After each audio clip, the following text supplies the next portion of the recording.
Hi everybody, this is my Module 12 case study. During evaluations, the principal feels that she has a very good staff in place with the exception of one teacher who is Mrs. Stevens.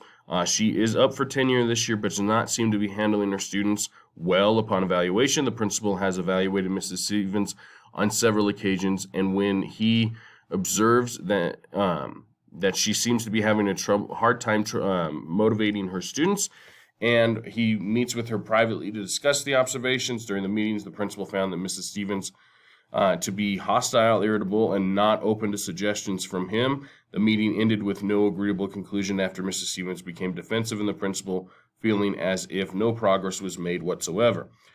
Before submitting his evaluation to the superintendent, the principal visits Mrs. Stevens' class one more time to reevaluate, only to find that little to no improvement has happened and left the classroom without addressing the topic. The principal knows Mrs. Stevens is eligible for tenure this year, so if she is rehired, she does get tenure. So rather than keeping on an ineffective teacher on staff, he decides to recommend that Mrs. Stevens' contract not be renewed the following year.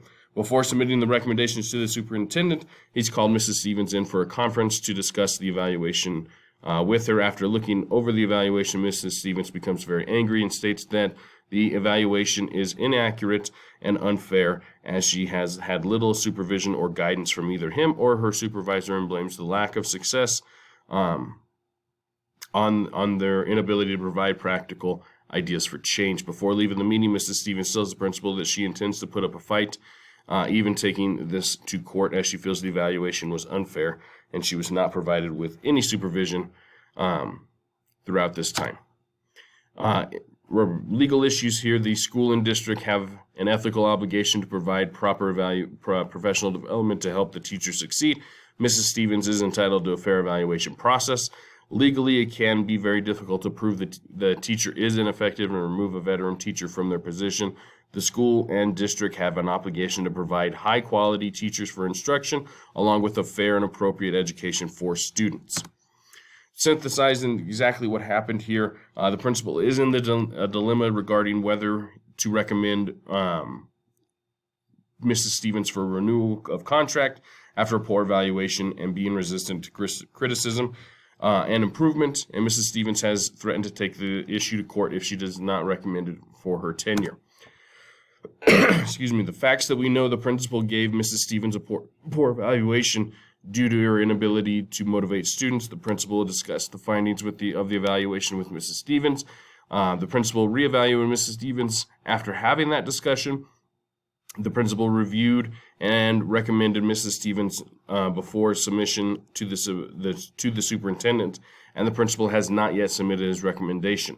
What we don't know is who completed Mrs. Stevens' previous evaluations and what the results of those were, what professional learning opportunities were provided for teachers, what Mrs. Stevens' supervisor would add to the discussion, what others think of Mrs. Stevens as a teacher, whether it be students, other teachers, or administrators or parents, the demographics of teachers and students in the school and in Mrs. Stevens' class, who is in charge of hiring and firing of teachers, and the relationship between principal and superintendent. The facts we know about the places: we know that Mrs. Stevens' evaluations took place in her classroom. The principal met with Mrs. Stevens privately following the evaluations of her. What we don't know is the demographics of the school. Again, we don't know the location, whether it's rural or suburban, the size, condition of the school, or how large the school and districts are. For the program, we know that the principal conducts teacher evaluations in the school. The principal may be responsible for discussing findings from the evaluations with individual teachers, and we also know that Mrs. Stevens has been evaluated several times before by the principal. What we don't know is what resources the school and district offer for professional development. We don't know the administrative role within the school district. We don't know the role of the supervisor plays in the evaluation or professional development, what type of class or classroom Mrs. Stevens utilizes, and we don't know whether the school is a private school or a public school.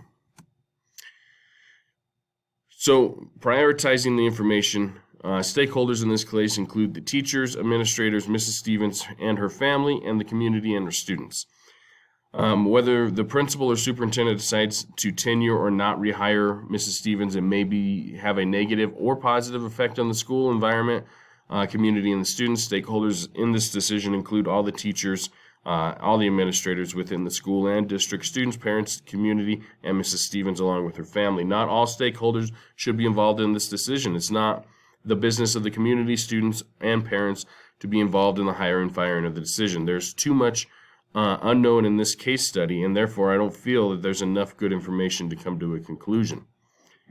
To identify the options here that we have, turn over the evaluation to the superintendent and not rehire. That's one option. Mrs. Stevens is going to end up fighting the evaluation. It could be a long process that the school district and the principal, you could win, you could lose, potential legal battles could ensure, and the assessment of the principal, evaluation methods, and leadership is going to happen from there. 2 is you go to the superintendent for advice, fill in the superintendent on the situation, review the school board policies on teacher evaluation and retention, ask special permission for 1-year probation continuation. If that's granted, have a meeting with Mrs. Stevens and the superintendent and set forth an implementation plan. If not granted, go with option 1. Number 3 is do nothing and allow Ms. Stevens tenure. Allow the staff to see that the evaluations don't mean anything and enable the staff to see if there's a controversy that will come back down, create a bad chemistry for the entire staff. As far as the options go, if we go with option 1, Mrs. Stevens is fired, she's terminated. If we go with option 2, you're able to take another year. You don't have to grant her tenure. You're able to find professional development for Mrs. Stevens. You're able to give her another opportunity to see if there's any growth and continue to work. If we choose to do nothing at all, then it looks bad on the whole school. The best option, in my opinion, is option number 2. Go to the superintendent for advice. Tell him what's going on. Review the board policies and procedures. Ask special permission for probation, continuation for 1 more year. And allow Mrs. Stevens and have a meeting with Mrs. Stevens and the superintendent to set up a plan. If she doesn't accept the improvement plan, then we go back and we have solid grounds for termination at that point. If she does accept, we are going to have a plan that she has a mentor teacher. She's going to have team teaching courses. She's going to have bi-weekly observations and post-observations for feedback.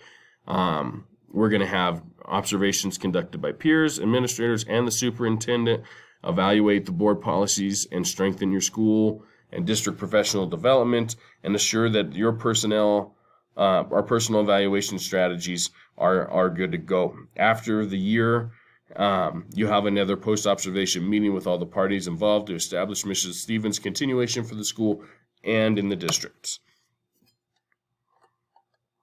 Overall, once the parties are in agreement with the implementation plan, we have it signed by all parties. We are able to develop a mentor program. We're able to have team teaching classes with her mentor, additional principal and superintendent situation, implement the plan, evaluate the district policies in alignment with state policies, assess the evaluation methods that are happening, create the professional development for administrators on the evaluation.